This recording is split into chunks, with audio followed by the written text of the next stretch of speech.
Moments in time. Two of the most decorated franchises in the NFL now add more moments to their playoff history. The catch in 81. Going in the end zone. Dwight Clark. Revenge in 92. Harper's breaking away. Championship, baby. Fantastic. How about them Cowboys? Then the downfall of 94. Cowboys have been great champions, but 3 in a row won't happen. Several words come to mind when looking back on these battles. History. Prestige. Legend. But now, because of last year, only one word truly resonates. Revenge. 5, 4, 3, 2, 1. When a rivalry was renewed. Did he spike it in time? Didn't get it spiked in time. Well, that's a disappointment. And it led to heartbreak. Today brings your first chance to right those wrongs. To finish what you started. And to finally get back to where the Dallas Cowboys belong. It's the Cowboys, 49ers, back together with it all on the line. What will this moment hold?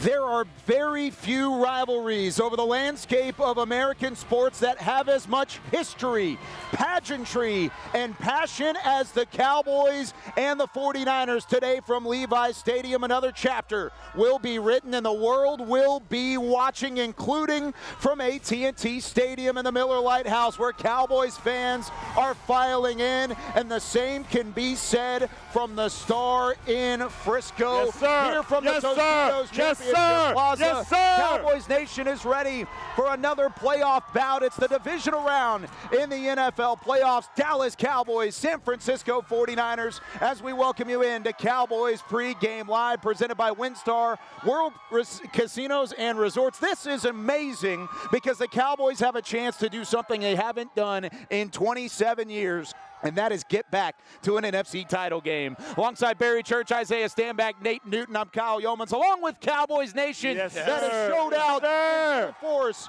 here from Frisco. Gentlemen, everything on the line for the Dallas Cowboys. They have to beat San Francisco today. They have to go on the road. They'll have to beat Philadelphia next week if they want to get back to the Super Bowl. But first, it starts with this 49ers team. Why is this rivalry so heralded in the NFL? I think it's just because of the history of the game. I mean, you talk about how many playoff matchups that the Dallas Cowboys have been in there with the 49ers out there. Our very own Nate Newton, he knows exactly what I'm talking about here. So this is another historic rivalry out there. Playoffs on the line. Do or don't. You go home, you win, you keep going on. This is going to be an amazing atmosphere tonight in San Francisco. You know, man, Barry, you talk about the different opportunities, right? Every single time you have a chance to go to the playoffs, it's a big deal. Last year, you showed up in the same position, and you did not have the opportunity to go on to the next round. You took care of week 1 last week against Tampa. Now the 49ers have stepped up in front of you once again. It's payback season, y'all. History repeats itself over and over again. Last time I was in that house, we went in there and took it with a Alvin Harper like 90-yard bomb to close out this thing. I'm looking for these Cowboys to get hyped, get right, and let's stay tight and do this thing tonight. I mean, if they're anything like what we've seen from Cowboys Nation already, they're ready to roll going into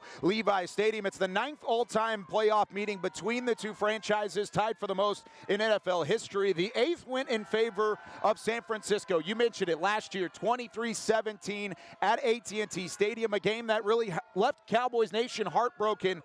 How do these two teams vary this year from last year and from that matchup they last saw each other in? I feel like these teams are two completely different teams when you talk about the playmakers especially. I believe CeeDee Lamb and Tony Pollard have taken their games up to the next level. It's way different than where they were at last year. And then you look at the 49ers. They are a different animal with Christian McCaffrey in the backfield. He adds a level of, or a new type of dimension to an already explosive offense out there. Yeah, I totally agree with you. You talk about the defense of the Dallas Cowboys. They're not getting the same amount of takeaways as they were last year, but I feel like as if they're getting more pressure. And then offensively, you talk about the 49ers, they're completely different. Yeah. You add a C-Mac into the fold, and all of a sudden, you have another playmaker who is an absolute beast. This guy has 71 more rushing attempts than Debo, 52 receptions, another 4 receptions behind just Debo himself. And then you think about, he has 10 touchdowns, Debo only has 5. He added another explosive player to their lineup, and that's somebody else you have to worry about. As you say, C-Mac, Christian McCaffrey, yeah, he's the most dynamic thing. But I think for the first time, they have a quarterback in Brock Purdy that understands how to run this offense with efficiency. That is the big difference from last year. And the big difference for the Cowboys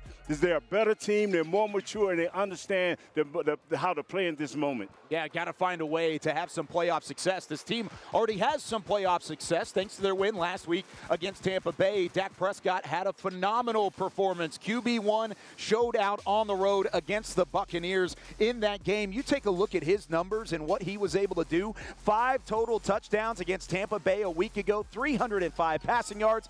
Quite possibly one of his best games in a Cowboys uniform. Does he need to replicate that success this week, though? I don't think he needs to go out there and throw 5 touchdowns again, even though that would help. But I don't think he needs to do all of that. I just think he needs to have another mistake-free football game out there, because we know with the 49ers, they're too explosive to give themselves extra chances to score touchdowns. So if Dak Prescott is able to go out there, play mistake-free, get the ball to his playmakers, let them do what they do best, this Dallas Cowboys football team will always stand a chance to win. Agreed. I don't care about the stat line that he had last week. That was amazing. It helped lead to a victory against Tampa. I need him to repeat 3 different things. I need him to repeat his decision-making, which was awesome. I need him to utilize his legs to get that young Dak back like my boy Nate Dogg likes. And then I need him to, like you said, Barry, have 0 turnovers. If he does those 3 things, he puts Dallas in a position to win a ball game. When he came into this league, this kid played with instincts. He found that last week, going back to this, knowing how to move around in the pocket, knowing when to go and get those 24 yards and that touchdown. This kid played excellent. All I need for you is to continue to be rookie Dak.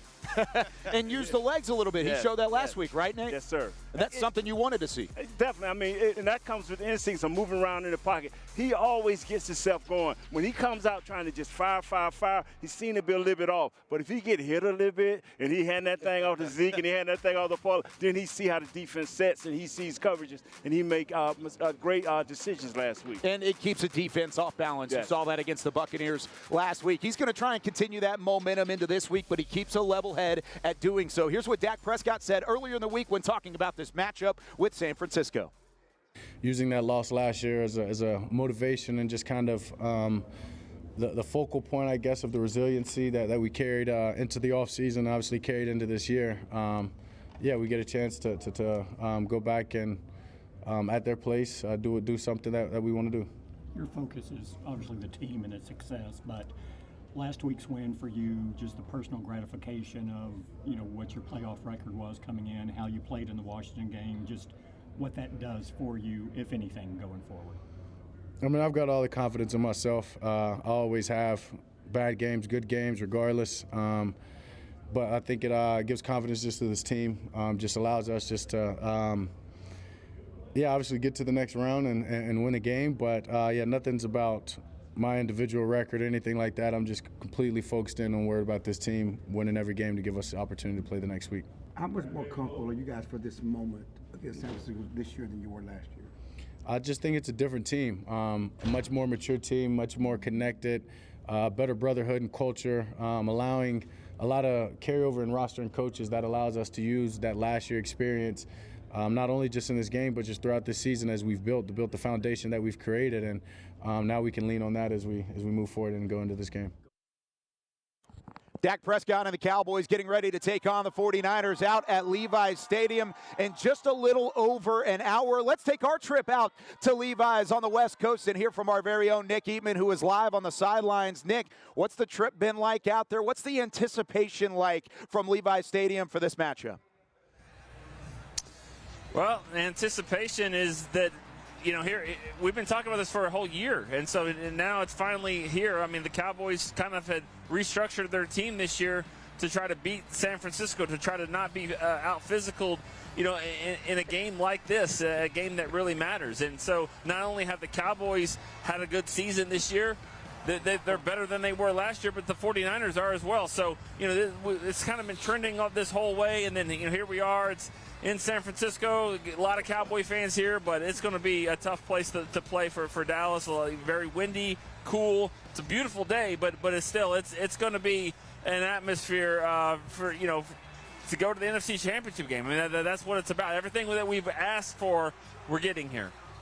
It's really one of those matchups that everybody waits for as a football fan. You look at this Cowboys team, and you mentioned the way that they're built. Wide receivers have certainly stepped up as of late. Can they continue to take that next step? CeeDee Lamb, Michael Gallup, T.Y. Hilton, to take advantage of a San Francisco secondary that ultimately is probably the weakness of their team?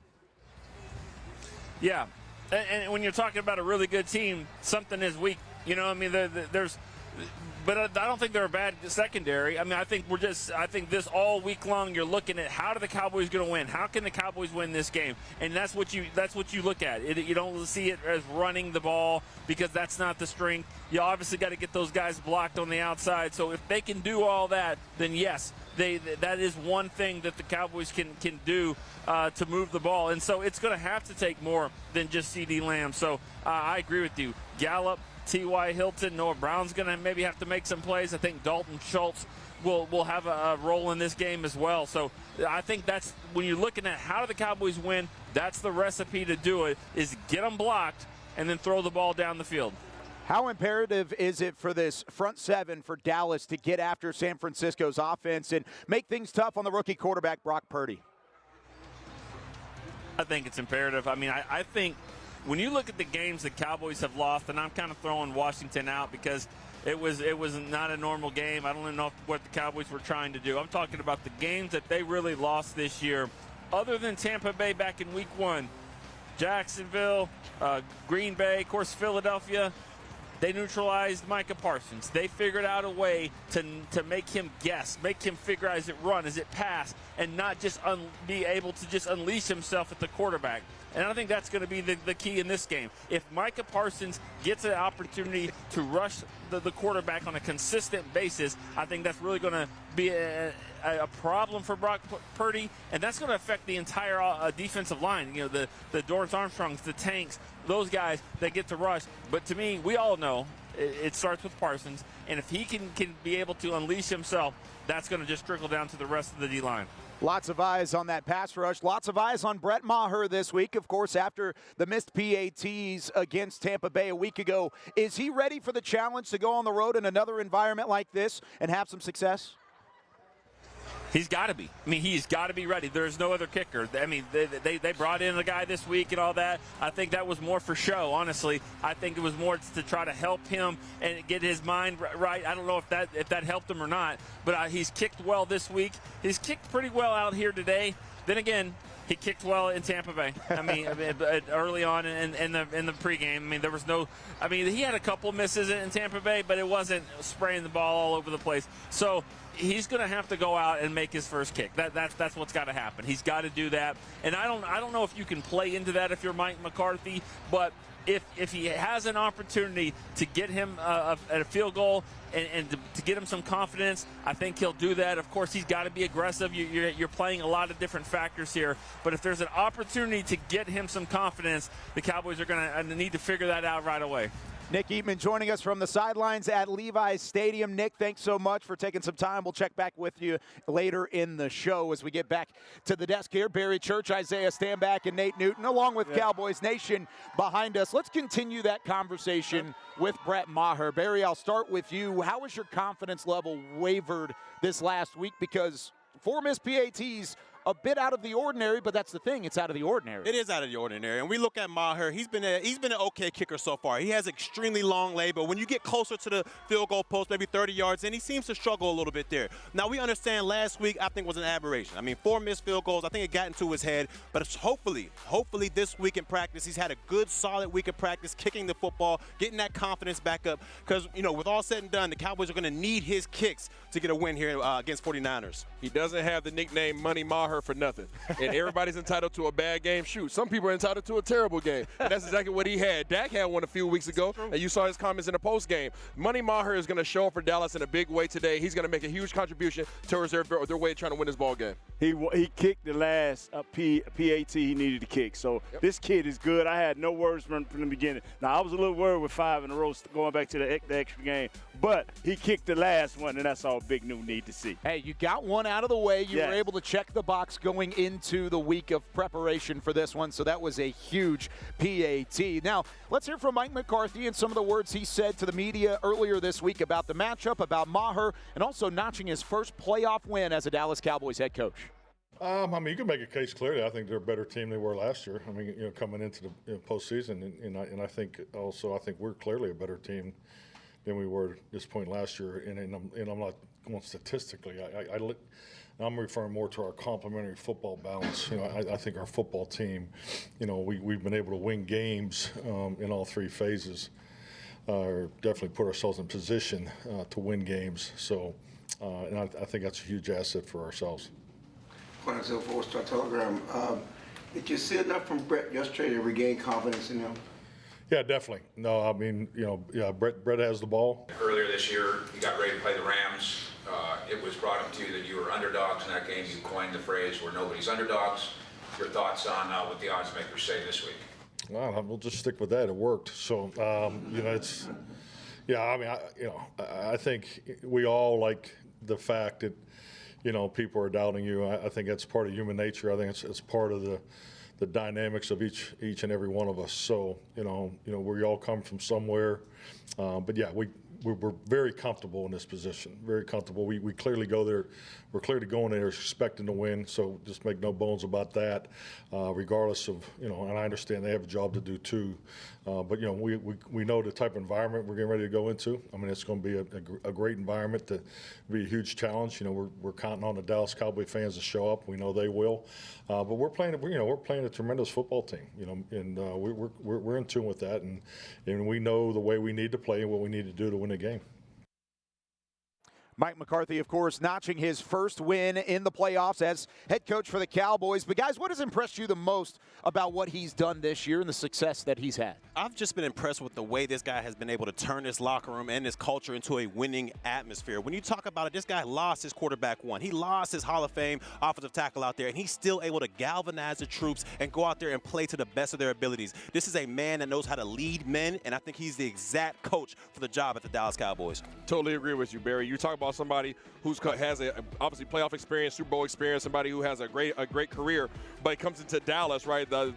All the attention's there, you in your doggone glass bowl, and everybody wants you just to win every single game, right? That's the expectation. Win every game, go to the Super Bowl, get a bunch of rings like Nate Newton. But that's not always how it works out, right? Sometimes you have to overcome some things. Sometimes you have to be resilient, just like their motto of the team this year, and that's what he's done. You would like to have seen them not drop those losses the way in which they did, but to their point, they have always bounced back, and we just hope that continues going forward. When players believe in coaches, then you can tell by the win record.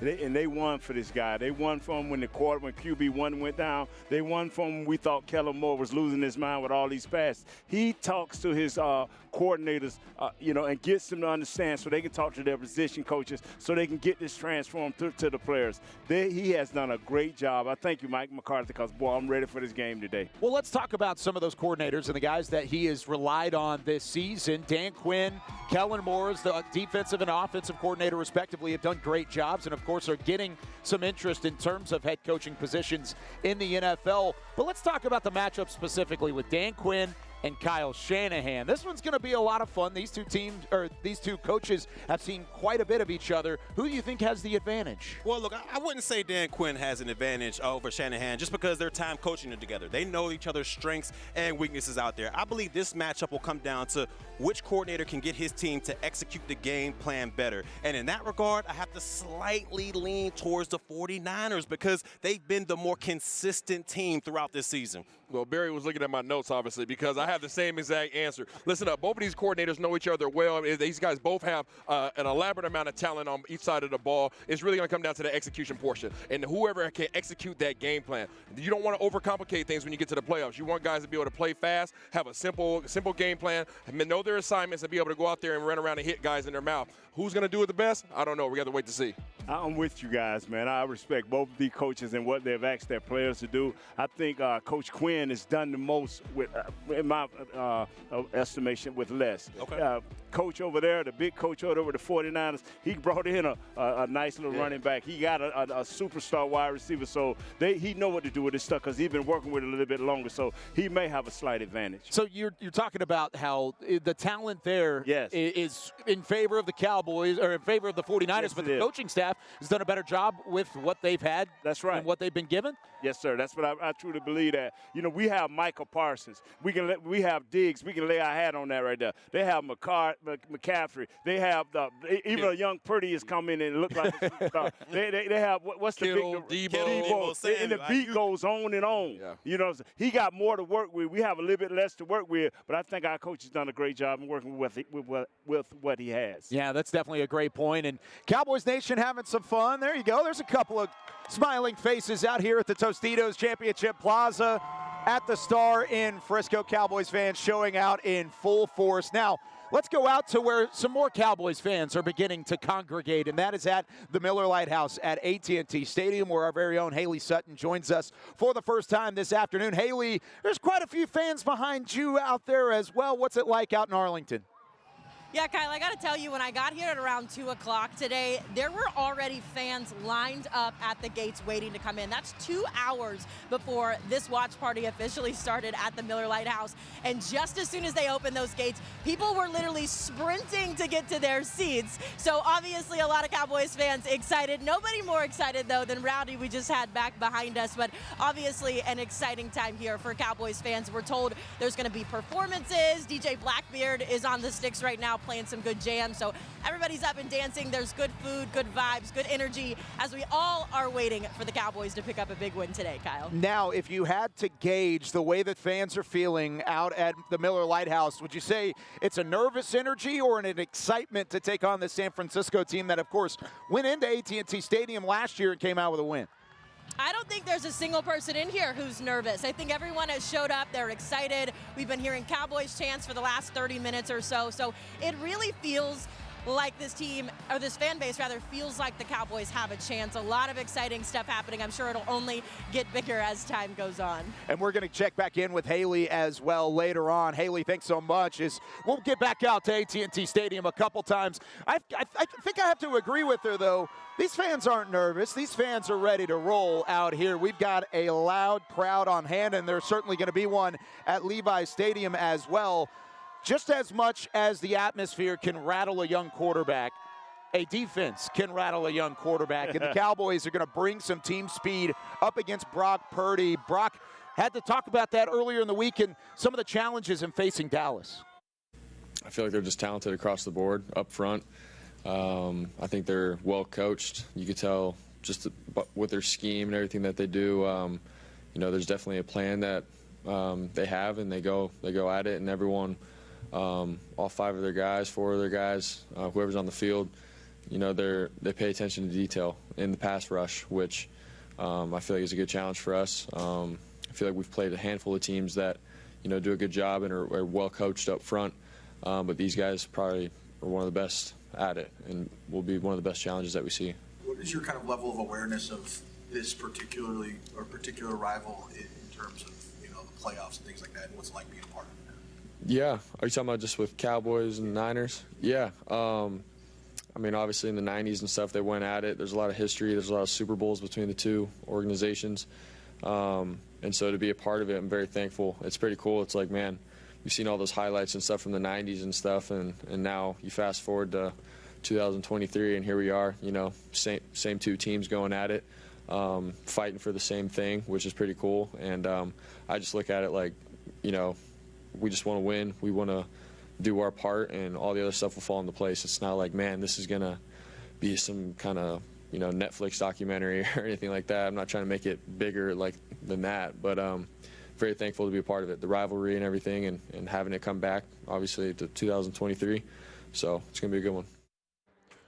Well, you have to give the rookie credit. He was the final pick in the NFL draft this past April. Mr. Irrelevant has turned relevant. He's 6-0 as a starter, continues to put up good numbers, including last week against Seattle, taking down the Seahawks, most of that coming in the second half. But has he really seen a defense like this one, like Dallas with Micah Parsons and Leighton Vander Esch? You've got Trayvon Diggs on the outside. Has he really been challenged like that to this point, Barry? No, I don't think so. I don't believe he's been challenged to that point so far. I mean, he's done an amazing job of driving the bus. They don't ask him to do much. Get the ball out of your hands quick, make great decisions, and let the playmakers like Deebo Samuel, Christian McCaffrey, let them do the majority of the work. It's up to Dallas's defense this afternoon to make sure it's all on Brock Purdy's shoulders. If they do that, I think they have a great chance of success in San Francisco. And that's what it's going to have to be, Barry, because Purdy has been pretty doggone comfortable sitting back there in the pocket, and that's because of their running game. Their running game has been very effective. They use obviously C-Mac in the backfield. They use Deebo Samuels in the backfield. These guys are able to move the chains using the ground game, and when they do that, they force teams to roll to single high safety, roll that safety down to the box, and then once they have that in position,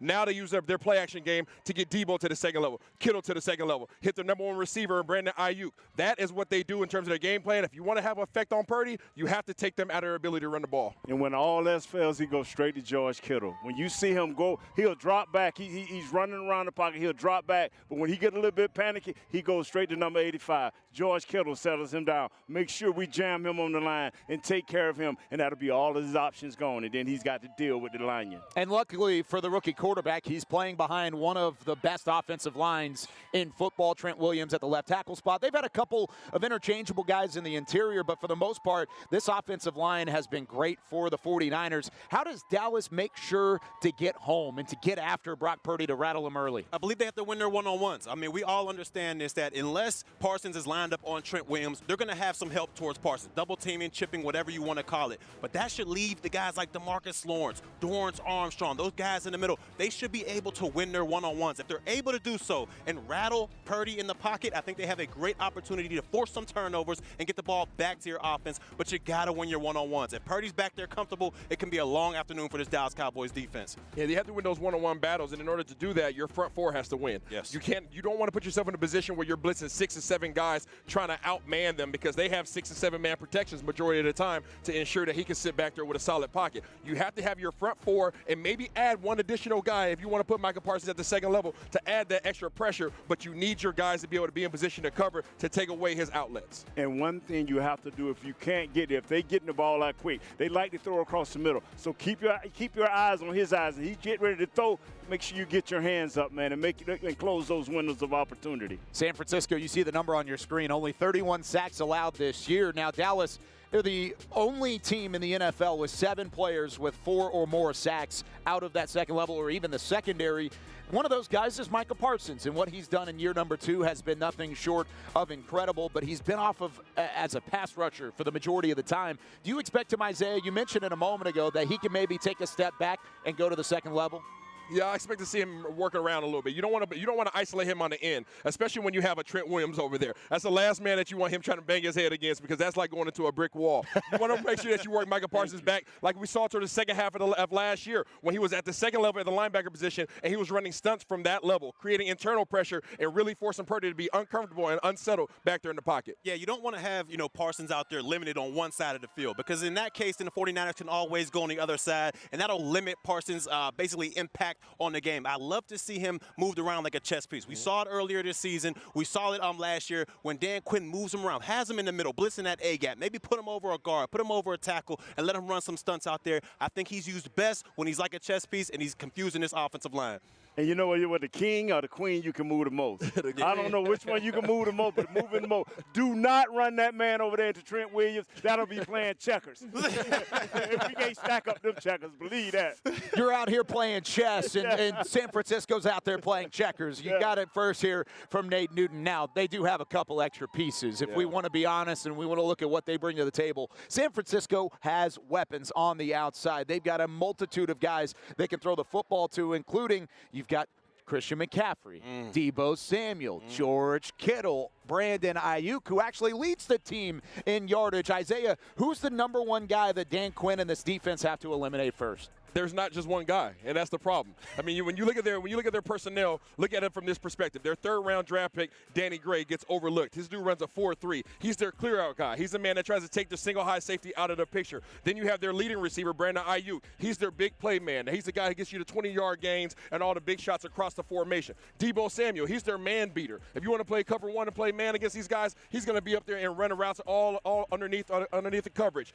George Kittle, you just heard Nate Dogg talk about it. He's their man that's just he's going to body you up. And then all of a sudden you go to Mr. C-Mac, Christian McCaffrey. Christian McCaffrey simply just your matchup that you just can't face with a typical guy. So these guys have an answer for whatever it is that you want to do defensively. That's the struggle that they have.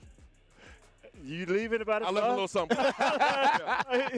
George Kittle is the key to this young guy. When he gets in trouble, when all else fails, he goes to George Kittle. But I will say this right here. Kyle Juszczyk. One thing about Coach Shanahan, he always got a little ace in the hole. And I'm covered. Make sure we tackle this guy and know where he's at, because he will slip out of that backfield and hurt you. Yeah, they got a boatload of talent without a doubt. But to me, it's Deebo Samuel, and it's just not even close. I mean, when you talk about this guy, he can hurt your defense in a multitude of ways. You put him at the running back position, and he's arguably a top 10 running back in the National Football League. And when you talk about receivers, there's no one in the game better with the ball in their hand. When you talk about making people miss, being physical, running through tackles, and basically demoralizing defenses out here, the Dallas Cowboys have got to know where number 19 is at all time, because he's a proven game record. And one of the things that both Ayuk and Deebo Samuel do exceptionally well is run off of the dig route and go to the inside. Barry, as a defender, outline what a dig route actually is for the football fans out there that may not know,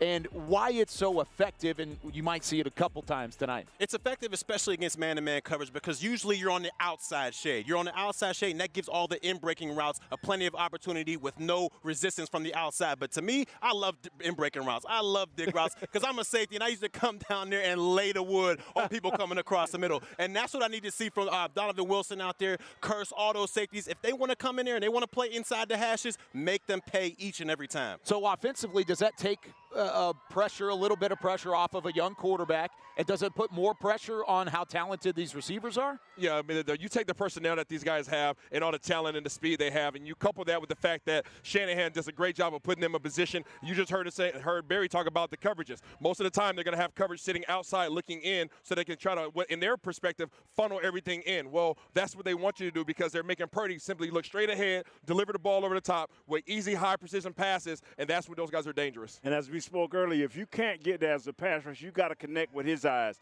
And when he try to get into the middle, you got to get your hands up. You got to try to tip some of them balls, because anything you can do to be an obstacle for this young kid, you got to try it. So going from dig to Diggs, Trayvon Diggs is going to be on the outside. He's one of the guys that you have to have some step up for, especially in the physicality aspect. He missed some tackles last week. That's no secret. Everybody saw it. Do you need to see more physicality? And we'll start with you, Barry, since you are the physical secondary player up on the desk. Without a doubt, he definitely needs to step up his tackling game. And credit to him, he's done a much better job this year as opposed to last year in tackling. But we all know with Kyle Shanahan's running system, if there's a weakness in your defense, he is going to exploit it. So if these cornerbacks aren't ready to step up and stick their nose into the fire as far as stopping the run game, they can get exposed in a bad way. The reality is he doesn't want the smoke on the outside. He doesn't want to come up there and stick his head in there and have contact. There's cornerbacks, there were great cornerbacks that were just like that, i.e. when Nate Dogg's teammate, Mr. Deion Sanders. He didn't want to come up and hit anybody, but guess what? Just make sure that you cover your man. But to Barry's point, if you do have a cornerback who is unwilling to come up there and lay the hat at the line of scrimmage and assist in the run defense, then those guys will run in that direction because they know that that is a soft spot and that's something that they can exploit. You know what? This kid going to be all right. He played in enough big games coming out of Bama to know when he need to come down and lay the hat like old Barry used to do. This boy going to lay the hat today. Don't y'all fret now. We coming. Now, the physicality needs to be there from the secondary, yes. but it's been said plenty of times this week. You have to win the battle in the trenches. You got to be physical in the trenches. This is going to be a physical matchup. Nate, you had a couple of these battles with San Francisco back in the day, and you had some running mates that did it with you. Tell me a little bit about Kevin Gogan. Gogan is a beast, man. He was nasty. He did what it took. One of the most athletic guys. He was 6'6", probably about 320 on a good day, bringing the heat, coming downhill. But one thing we would do, we'll put a little elbow in there to tighten you up a little bit. Yeah, so he was a running mate with you for quite some time, played with the Cowboys from 1987 to 1999, two-time Super Bowl champion. He was an All-Pro, and now he's officially a guest on Cowboys Pregame Live. Let's go back out there to Levi Stadium. Kevin, how's it going? What's the atmosphere feel like? Man, this is not the 49er crowd I remember. They got rid of the wine and cheese group, and they look like they got the Bang Bang E40 group out here. This is pretty. It's a live show out here. Hey, so Kev, this is Big Nate. How you doing, sir? How is the family? Man, Nate, everyone is good, man. I just love hearing your voice, dude. I've been watching you on YouTube. Man, you know, I every now and then I laugh at some of the things that we used to do that we probably can't tell on the radio. But, man, I absolutely love you, brother. There's no doubt about it. And I really appreciate, you know, what we went through to get to this spot. And I happened to do it for both these teams. I was a world-class prostitute, and I really feel. I told y'all. You know, I really feel back. I grew up in San Francisco, and you know, the 49ers sucked, and then they got good, and then it was against the Cowboys, and then I came to Dallas, and the Cowboys got good, and it was, you know, so there's been so many heartstrings tugged here that. I'm just glad to see these two teams back on top, to be honest with you. What will it take for what is the one key thing you think it would take for either one of these teams to win the game? What will win this game for this Cowboys or 49ers team? Man, you know, Nate, that's just an easy answer for me. I believe it starts up front. You know, when we had it going on, dude, you know, at the beginning we didn't have the guys up front to get it done, let alone anywhere else on the field. So today, you know, the Niners got a nice little offensive line. They got a little bit, in my opinion, a little bit of weakness at right tackle.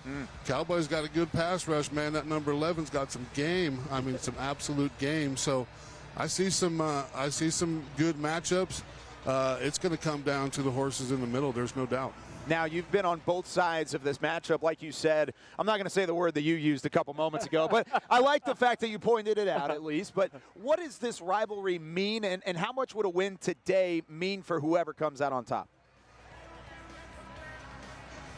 Oh, you know, this is just not a win for today. This is a win for 30 years of, you know, I mean, I know it's not the Super Bowl, but you can't convince me that those games in the 90s and some of the other games were not Super Bowl worthy games that you would have loved to see in the Super Bowl.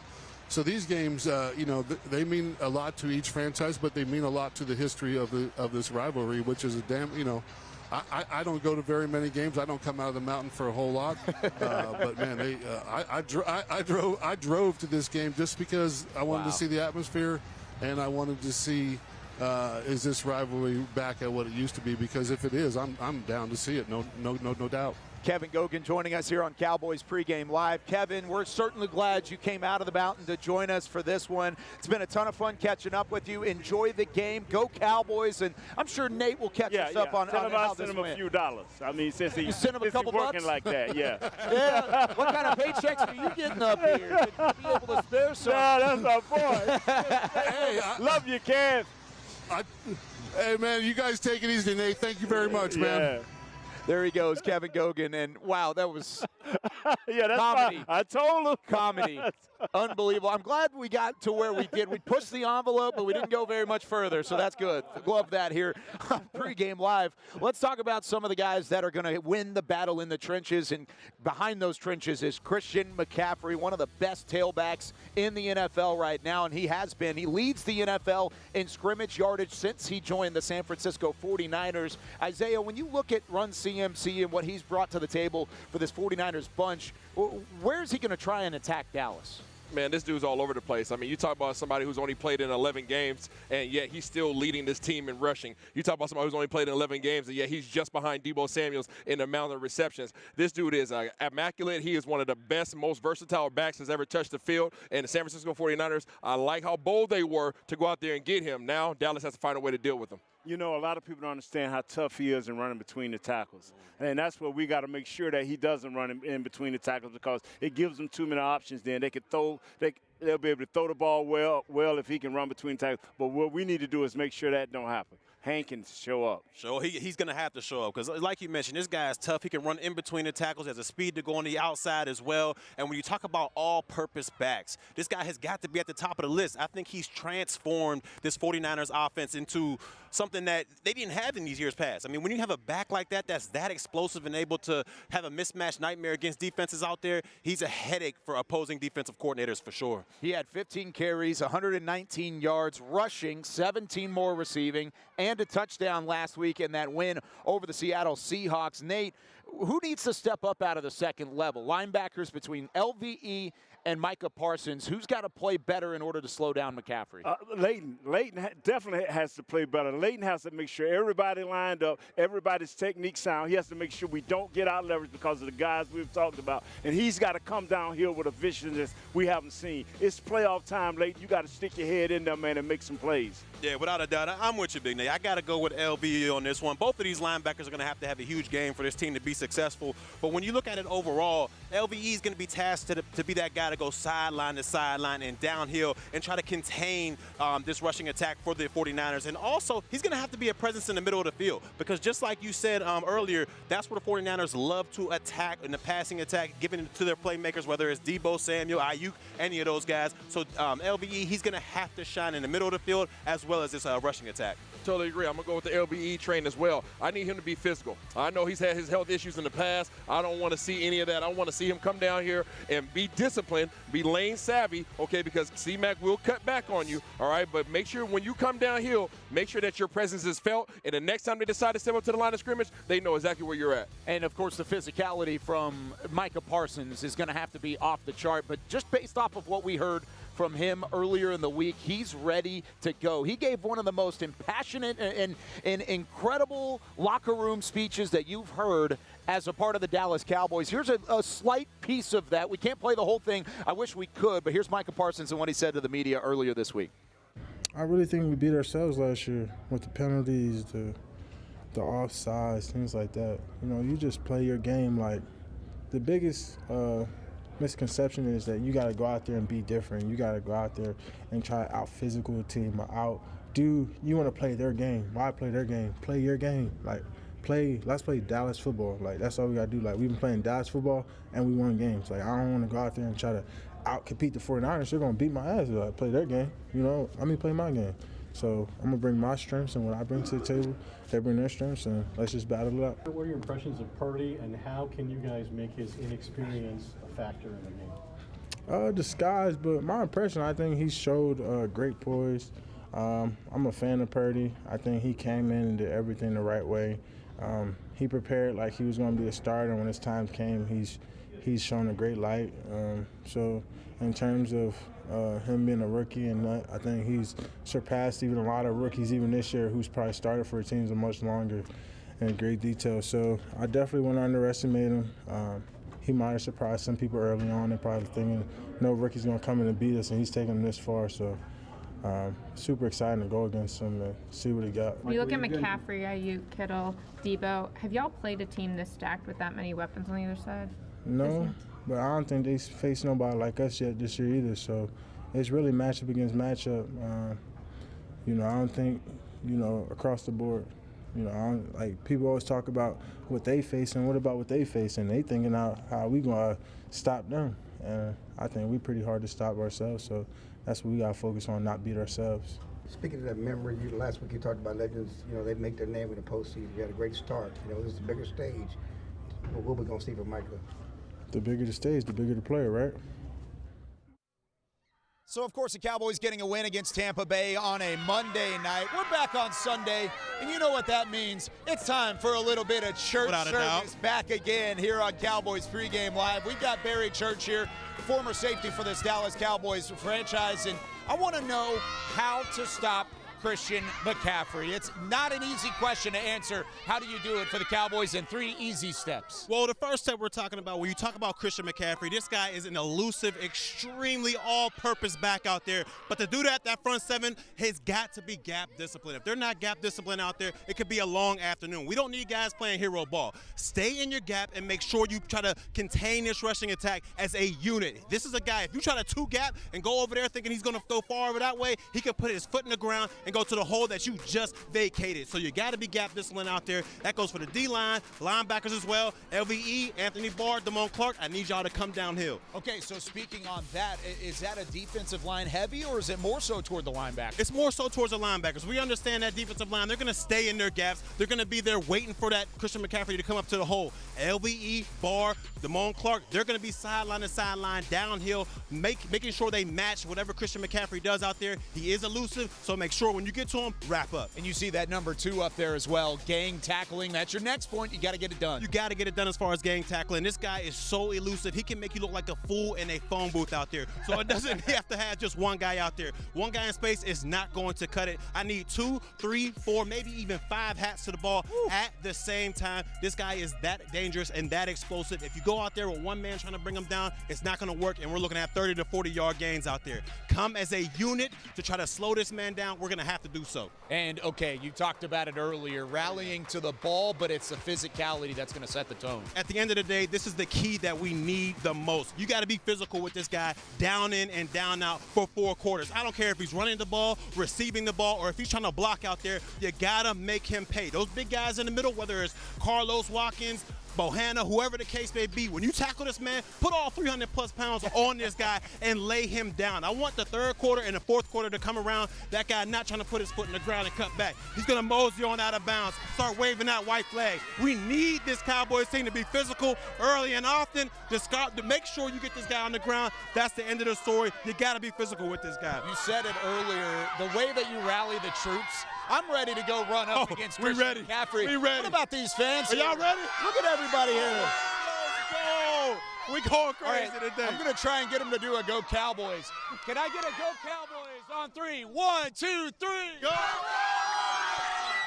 The fans are ready. Barry Church is ready. The Cowboys defense going to have to slow down San Francisco and Christian McCaffrey, but he's the one that leads the way for San Francisco. Who leads the way for the Dallas Cowboys? Let's go back out to the Miller Lighthouse at AT&T Stadium where Haley Sutton is standing by. Who does lead the way for the Cowboys? Yeah, Kyle, well, offensive lineman Avion Collins was elevated to the active roster yesterday ahead of this kickoff against the San Francisco 49ers. Now, this isn't something uncommon. It's something that he's done throughout the season as this offensive line has battled through injuries throughout 2022. But listen, Mike McCarthy told us that it's not his impact he makes on the field that makes him so special. It's his brand, linemen lead the way, that has made such an impact in this Dallas Cowboys locker room. Linemen lead the way. I'm a big believer in it. They started, they set the tone, we follow, we make the plays, but they lead the way. Linemen lead the way. It's not only a brand that has been circulating around the Dallas Cowboys locker room, but a way of life for America's team. That saying, linemen lead the way, I think there's a lot of truth in that. I think, if we're not playing very well, the offense isn't looking very well. So you hear it all the time on both sides of the football. It starts up front. So that's what I think of. Linemen lead the way. It starts with us, and we've got to do our jobs and execute for everyone else to be able to do theirs. These are the guys that are in the trenches, holding it down while Dak does his thing. Whenever someone goes down, we always have someone's always willing to step up. We always practice, everyone at every position basically. So at any moment's notice, we don't know if someone's going to go left guard, left tackle, if I'm going center, right, or who knows what's going on, but everyone's always ready no matter what. Whether it was Tyron Smith's surprise injury at training camp, Terrence Steele's season-ending ACL tear against Houston, or even losing Tyler Biadasz for a few weeks after Thursday Night Football.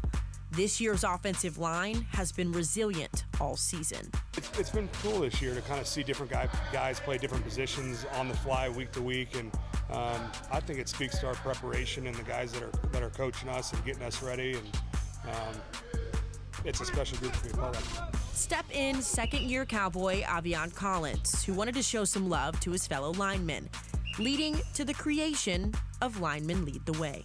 It was something that I wanted to start just because I felt that the linemen don't get enough love. We don't get enough love, and I know that's not what we're about. We are the unsung heroes. We don't do it for the recognition. We don't do it for the fame or the glory. We do it because we love our team. We love protecting our team, and that's what we stand for.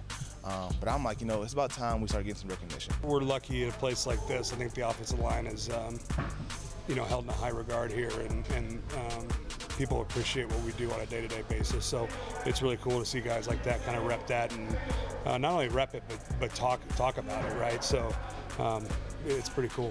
So as seamless as those rotations may seem at times, remember the work these guys are putting in as they quietly lead the way for the Cowboys this weekend. The quarterback's behind us, and we're in front. And whether it be TP or Zeke, somebody that we're paving that path for them. We're going to protect them. We're going to make sure nobody touches them, stay out of harm's way, and we're going to lead the way for them. We get all the bangs and bruises, they stay pretty. That's what I always tell myself. So we lead the way for them. Linemen lead the way. We always have. We always will be from now to the end of time. Linemen lead the way. Guys, you heard Avion say it there. He likes to get dirty so that Dak Prescott can stay clean. That's their goal this week. Keep Dak Prescott from getting sacked so he can get out there in the pocket, operate well, and do what he does best, throw touchdowns ahead of this one against San Francisco. Now, you can go to linemanleadtheway.com to pick up some of that merch that Avion sells. He says some of the proceeds go towards the Damar Hamlin Foundation right now to help with his condition right now. So you can go to linemanleadtheway.com to get some of this. Now, I heard you get some of the Cowboys fans excited saying go Cowboys.com. Let's see if we can get some of these guys. Give me a let's go Cowboys! You asked if they were nervous earlier, Kyle. There is no nervous energy here. We are cheering from the Cowboys from here at AT&T Stadium. That's awesome, Haley, and we've got plenty of Cowboys fans behind us as well, having some fun. We'll check back out there in just a little bit, but man, Miller Lighthouse ready, Tostitos Championship Plaza out here at the Star is ready, Levi Stadium getting ready as well. But how ready are the Cowboys offensive line? Because she just talked about it. Collins, one of those guys elevated. They're going to have their hands full with Nick Bosa and San Francisco. This is a front seven that was tops in the league and what they brought to the table. And Nick Bosa himself, possibly the defensive player of the year. What does he do best off of the line of scrimmage, Isaiah, that's going to really challenge this Cowboys front? He's a complete beast. I mean, you talk about he's their version of Micah Parsons, just a little bit different complexion. That's the only difference. I mean, this dude, he's an absolute man on the outside, 18.5 sacks. You mentioned it. He can create problems for no matter what tackle that you have out there. It doesn't matter if he's going against Tyler Smith or Tyron Smith. Either way, he's going to cause problems and havoc. But you can control him. If you can run up the middle of this offensive line and create some issues for them at the second level in terms of controlling Fred Warner, then you can let him ring around the rosy all day long. You know, the thing about this kid, man, is he can get his hands inside and come with he's able to stop the run is what I'm trying to say. He can do both run stopping and pass rushing. 18.5 sacks, several hits behind the line of scrimmage per game. We have to slow him down because he is the heartbeat. So our two tackles have their hands full. All right, Nate. So if he's the heartbeat, what is Fred Warner and what he brings to the table? Because he also is one of the best in the league at doing what he does well. First team All-Pro. He has 130 tackles this year. Here's his numbers. He's the only player in the NFL with 130 tackles and 10 pass breakups. Nate, how do you slow him down? With technique. You're not going to be able to give him a head fake as a guard. That sounded way too easy. No. I'm going to give it to you. You're going to be able to fake him out with a head fake. You're going to have to get on him. You're going to have to get your hands inside of him. You're going to have to play with great leverage. And when you're trying to get to the outside and your tight ends have to block down on him, they have to come with force and put their head across his body to keep him from penetrating. And then you ask me, he ain't the heart, but he is the mastermind that lines everybody up. Yes, he is. Without a doubt, if it's me, I'm using misdirection. I'm using his aggressiveness and speed speed to kind of overplay the ball. So you got to have misdirection going on there. And if you need that misdirection, you got to have that run game going because play action could come right off of that. Now, if we're able to run the ball and Fred Warner struggling out there, then that play action comes alive, and that's where I think Dak Prescott does his best work. If you can control Javon Kinlaw and Eric Armstead in the heart of their defense, you can work your way up to Fred Warner. If you can push these guys back into him and he can't see around those big fellas, and all of a sudden you're putting a 300-pound lineman on him, that's how you take him out the ball game. How much does a player like Warner Berry affect a run defense and allowing them to have numbers as low as those? Well, when you talk about run defense, this guy is with the definition of sideline to sideline and downhill. He's able to get off blockers. You know, you got those 300-pounders coming up there. It's not easy to get those guys up off you at all, but he does a great job of locking them out, still being able to see where the running back's going, and has the speed to get off of that and match whatever running back is doing out there. To me, he is the best off-the-ball linebacker there is in the National Football League. I agree with you, Barry. I think that his speed and the attributes that he has allows for him to be able to go out there and make those plays. However, the main thing for him is his physicality and his aggression. This dude comes downhill. A guy like Nate is going to come up there and hit you first. He's not going to be the one that receives the hit. Warner likes to be the one to initiate the contact. Our offensive line has to be more physical and a little bit more angrier than he is. I tell you what, man, you guys said some great things. It's just going to, are you willing as a lineman to be physical with him? Will you do that, take that extra step? Will you go just a little bit beyond the Wilson? Because if you don't, these guys are willing to do that. All those big 300-pounders you're talking about, especially Armstead in the middle, this is the guy that keeps him running clear and free. We have to knock them back and make him run the hump. Right. You're so right, Isaiah. And, of course, the tailbacks coming out of the backfield, Tony Pollard and Ezekiel Elliott, are going to need to have some success and probably put a shoulder into a couple defenders and break some tackles. That's going to be a huge part of this today because it won't be easy, even if they do get up to the second level. Here's what Zeke had to say earlier in the week about the challenge at hand. Just the next step of this the Super Bowl journey. We're definitely ready to play these guys. It's definitely going to be a good test, and I think we're ready. Any memories from last year motivate y'all? You definitely got to bring last year with you. You got to bring that feeling that we felt, but it's a new year. Just got to go out there and do what we do, play our ball. I think we're ready for this one. Faced a lot of defenses this year that wanted to take the run away and kind of set their defense to do it. How does San Francisco fit into that with how you face them? And are they one of the harder teams to run against just because of their personnel and how they go about it? They definitely have a very talented front. It starts with those guys. It starts with, those edge rushers. He got a good interior guy. He got a great linebacker core. So, that front's definitely tough, and they prevent some challenges. But, I think even sometimes when a run doesn't work as well, you still get them to commit that extra guy to the box, and that opens up that play action. So, you commit to running the football. It's going to open other stuff up, and, we just got to find some type of success in that run game.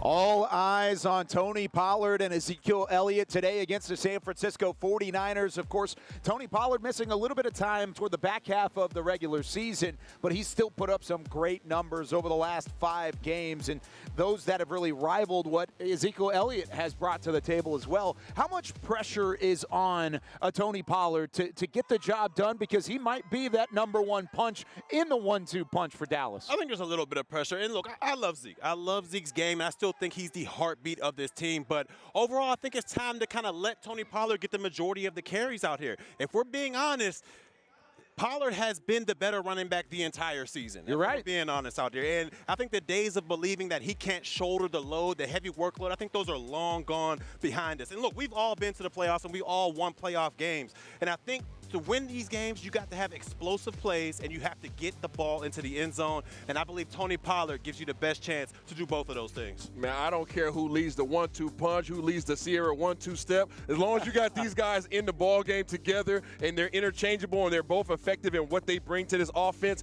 I do not care who gets the most carries. So if Skip Pete, the great Skip Pete, the running backs coach for the Dallas Cowboys, sees that these guys are both valuable, then they're both valuable. Interchange them however you need be. And they can feel free to do that. When you have a guy like Tony Pollard, man, that can relieve Zeke of what he's doing, and that's hammering up. Zeke's numbers have not been beautiful, but he has fulfilled what he's supposed to do. And Tony Pollard is just the finisher. These guys I still look at as one back, and we need them. It don't matter who gets the most carries, but in the playoffs, Tony do need to touch it on time before. Isaiah, when you look at these two, though, how do you use Tony Pollard the right way in a game like this against a team that is so good at stopping the run? I mean, you heard Barry talk about, utilizing their aggression against them. Whenever you have a Zeke who, you're ground and pound, like Nate always talks about, coming down here, he's the masher, right? He really breaks things up. And then you have a change of pace back like Pollard. That's why his numbers look a lot more grand than right. Zeke's do, because he's able to come with that change of pace, use his speed, and break away on those big plays. That's how to utilize him. But Zeke still provides things that Tony Pollard cannot, and that's pass protection. That's being able to hit your head up in there against some of these big fellas up front. But using Tony Pollard as that change of pace, that's how you go out there and get those big plays. Where we can use him at is in the draw situations. What I would like to see him go across the formation a couple of times. See if we can bring Fred Warren out of there. See how they're going to cover him. And that can be our way to equal their offense as far as moving people around. If we can put Tony Pollard in the slot a couple of times and see what they put out there, and if they don't put the right guy out there, hey, Dak, throw it to him because, hey, he's a playmaker. And speaking of usage and speaking of guys that can make some damage out of the slot, what about C.D. Lamb? He has been one of the go-to receivers this season. The fans want to see a lot of CD today. He had 4 receptions, 68 yards last week. However, last year against San Francisco, just 1 reception for 5 yards. Barry, when you look at CD and what he brings to the table, is he ready for a challenge like this San Francisco defense? I think he is definitely ready for the challenge. I mean, we've seen him step his game up in the latter part of the season and really become and really fulfill that #1 wide receiver role. And he's going to have a better game this year than he did last year. 1 catch for 5 yards is not going to get the job done against this great 49ers team. They're going to need all hands on deck when you talk about all these playmakers. Schultz, Gallup, T.Y. Hilton, all these guys are going to need a huge game. But CeeDee Lamb has got to lead the way, because if this guy isn't doing his thing, this passing attack kind of becomes non-existent. I agree. I think we need CD to show back up. When you look at him over the last 2 games, he has 9 catches, 120 yards. Take the 3 games prior to that, he had 3 straight 100-yard games with 7 catches, 10 catches, 11 catches, and Dallas was being dominant and being able to move the ball down the field. You need his playmaking ability, and you need his leadership out there in order for his offense to move the chains against the San Francisco defense. He's grown. Right before our very eyes, and I said at the beginning of the year, he wasn't that #1, and we talked about some of the things that he was missing. But each week, he added something to the armor. He's got strong and strong. He's a better route runner. He doesn't drop into those small passes that we talk about. He's got a mental attitude. He blocks now for the run game. He's the total package. But we need for to show up in the playoffs, baby, big and in live. He's the first domino that needs to fall for this Cowboys wide receiver core, because if he's not having the same success, neither is Michael Gallup or T.Y. Hilton. Dalton Schultz showed last week that he can step up and make some plays, mostly as the security blanket for this Dallas offense, but it all starts the big playability of CeeDee Lamb. Here's what he said about the opportunity at hand to make an impact against San Francisco. It's always frustrating when, first of all, you get 1 catch. Second of all, not being as impactful. I feel like if you're not impactful, then you're not really being productive in a sense. And that's always been my cut and dry, if you will, or night and day. It's almost like night and day to me. But definitely want to be there to help the team and do whatever I got to do, to come out with this win. One of the best offenses in the league, and you guys against one of the best defenses in the league in San Francisco.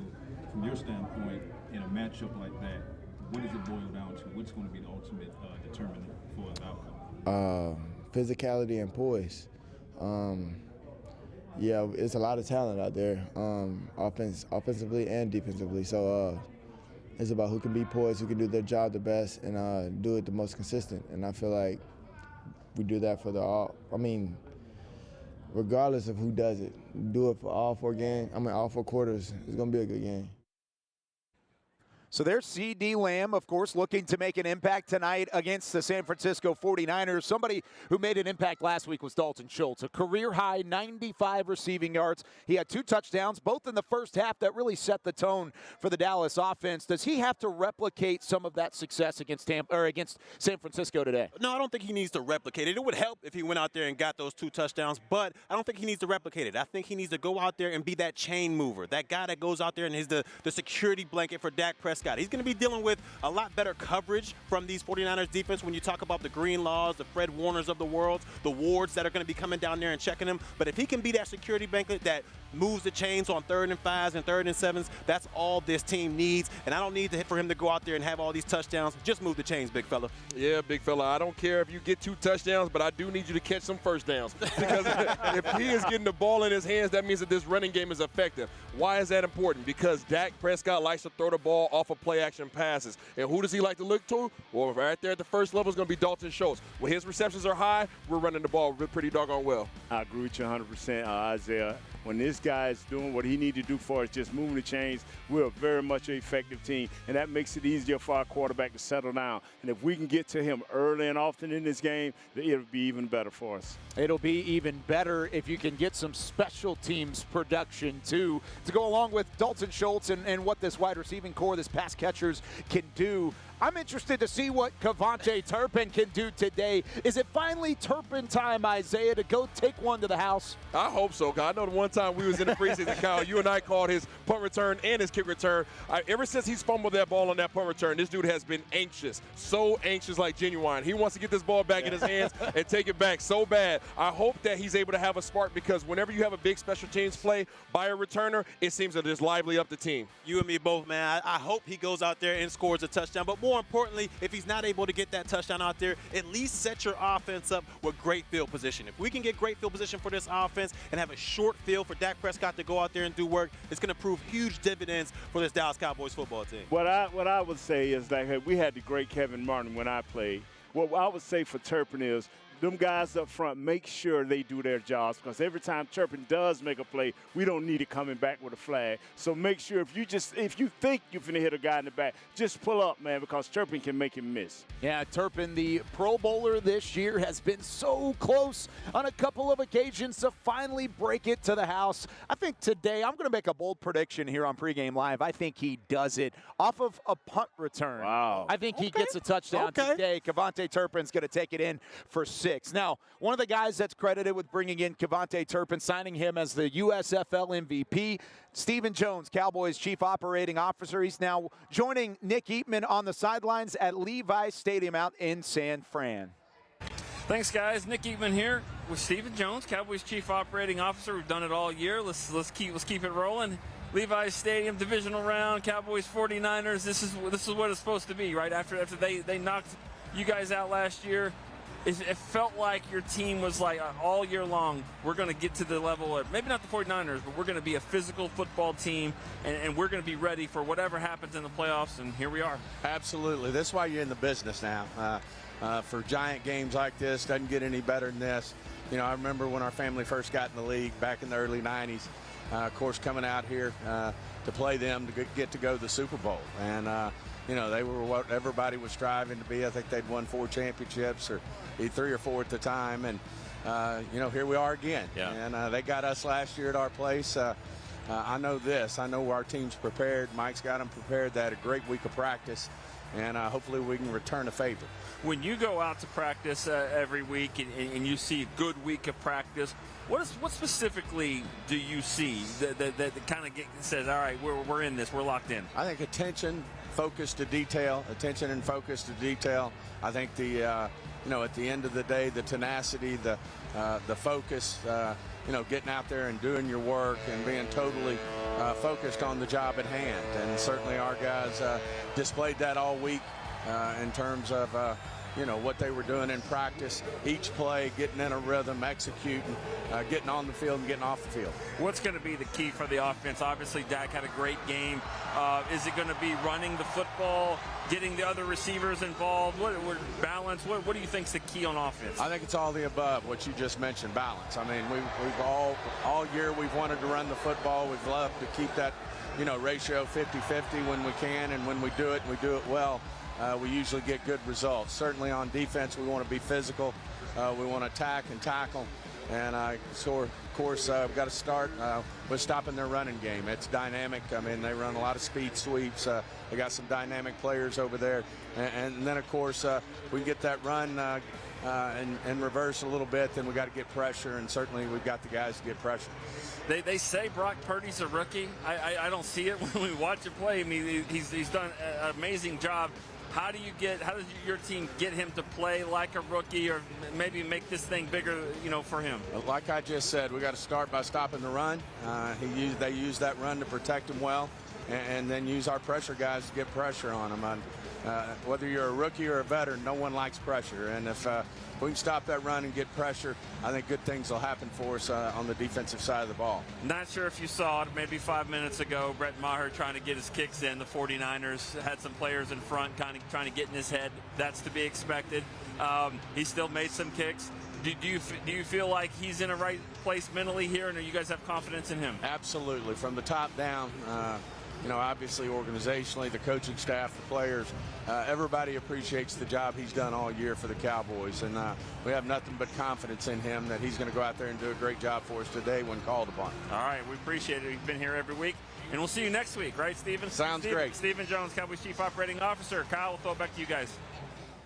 Thank you very much, Nick and Steven, live on the sidelines at Levi's Stadium. We are still live here from the Tostitos Championship Plaza, where we're wrapping up Cowboys pregame live in front of an incredible crowd of Cowboys fans getting ready to watch the Cowboys take on the San Francisco 49ers. Barry Church, Isaiah Stanback, Nate Newton.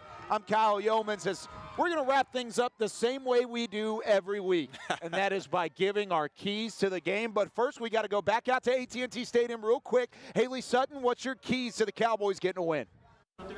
Hey, yeah, thanks so much, Kyle. One final check here at the Miller Lite House at AT&T Stadium as we get ready for kickoff between the Cowboys and the 49ers. Here's my keys to the game. Number one, you're going to have to force turnovers. Get in Brock Purdy's face, make him make mistakes, and make him throw a couple of picks. He really hasn't seen any elite defenses this year that have tested him. I'd like to see this Cowboys defense test him. And Brett Maher's got to make his kicks. My prediction here comes down to a game-winning kick. I think he was just in a rut last week, a little bit of an anomaly for him. So Brett Maher is going to have to make his kicks, and we are going to have to capitalize on our opportunities on offense. So that's my keys to the game. I'll send it back out to you guys at the Tostitos Plaza. Thank you very much, Haley, out there at the Miller Lite House. Of course, fans still filing in, getting their seats. Barry, what's your key to the Cowboys moving on to their first NFC title game since 1996? Well, I think the keys rely on the defensive side of the football. We've got to stop Christian McCaffrey out here. I think that their offense starts and stops with C-Mac's ability to rush the football. We got to be able to contain him and force them to rely on Brock Purdy's arm. Let's go defense. Well, I think we need to turn Mr. Purdy into Miss Purdy. I need him on the ground. I need to see him on the ground 3 times, and I need 2 interceptions. This defense gets that, we get the W. We win this game if our offense and defensive lines play well. And more importantly, we need to tackle. All right? Got to gang tackle. You got to be physical. You got to win the battle at the line of scrimmage. My key, win the turnover battle. You got to win the turnover margin against a team that takes care of the football. And they like to take it away, but nobody takes it away better than the Dallas Cowboys. Nate's getting in on the chance. That's going to do it for us here from the Tostitos Championship Plaza. It's officially 20 minutes until kickoff.